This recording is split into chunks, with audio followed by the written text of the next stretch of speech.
Jadi memang ini persoalan bermula dari kacau balaunya kebijakan harga, kebijakan pemerintah yang terkait dengan, harga dan pasokan, minyak goreng tahun yang lalu begitu, ya kan.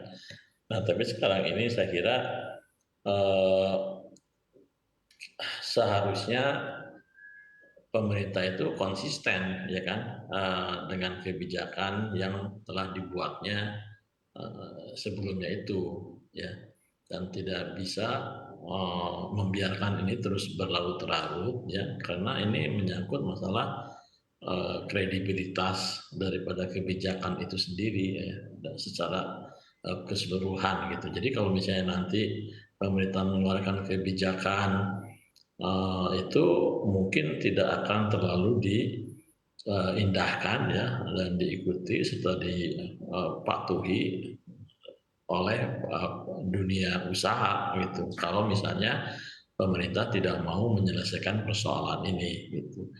Jadi kan, akibat dari berubah-ubahnya kebijakan saat itu, ya kan, eee, ya dampaknya sekarang itu adalah, bahwa para peritel ini ya yang telah, mengorbankan, apa namanya nih,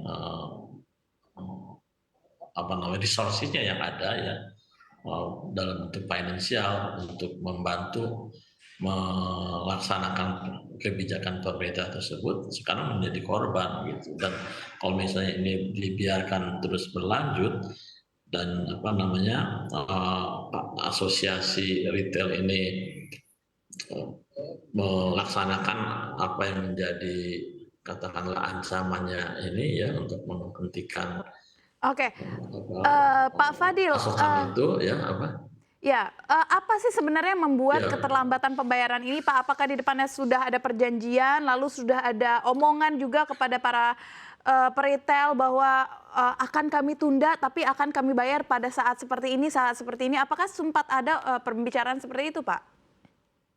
Yang kalau saya lihat itu, yang saya dengar itu bahwa Kementerian Perdagangan itu khawatir kalau misalnya, mereka melaksanakan, eee, pembayarannya tersebut ya kan, itu dianggap melanggar, kebijakan atau aturan, regulasi yang berlaku sekarang ini. Ya, itu tadi, karena waktu itu kan berubah-ubah ininya, kebijakannya, Mbak Saf, ya kan. Dari satu harga, kemudian berubah lagi, 2 minggu kemudian, perbedaan harganya itu apa namanya, di dibiarkan gitu, ya kan. Sehingga kebijakan yang satu harga itu, ya, itu nggak berlaku lagi. Nah, sekarang kalau pemerintah melaksanakan kebijakan apa, mengeksekusi, Iya, pembayaran selisihnya tersebut dianggap melanggar regulasi yang sekarang ini berlaku gitu. Jadi iya. tapi kan kita kita tidak bisa seperti itu, ya kan? Tapi kalau Menurut misalkan ya saya. Pak, kita berbicara jika boykot ini betul-betul terjadi, apa yang bisa, apa dampaknya paling tidak, Pak? Ya kok ya menurut saya gini ya itu masalahnya itu adalah, kredibilitas daripada pemerintah itu sendiri ya. Kemudian yang kedua, ya, kalau dari sisi pasokan sih mungkin ya, itu kan ancaman dari asosiasi itu hanya berlaku untuk pasar, eee, retail modern lah seperti itu. Nah, sekarang ini kan banyak outlet lain yang, bisa menjual, eee minyak goreng tersebut. Jadi kalau dari sisi itu sih mungkin tidak terlalu mengkhawatirkan lah, tapi yang menurut saya itu, yang mengkhawatirkan itu justru, persoalan ini akan membuat, mencoreng, pemerintah itu sendiri gitu, ya Iya. kan. Nah, saya kira itu poinnya di situ.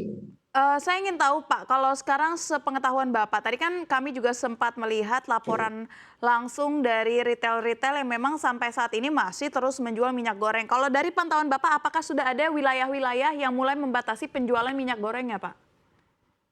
Tidak ada, sekarang ini malah sekarang menurut saya itu kan program minyak goreng kita itu ya, itu semakin meluas ya kan.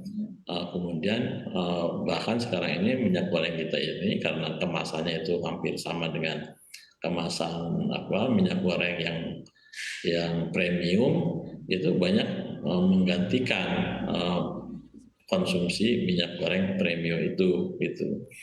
Nah, itu satu juga hal itu juga satu masalah saya kira ya kan.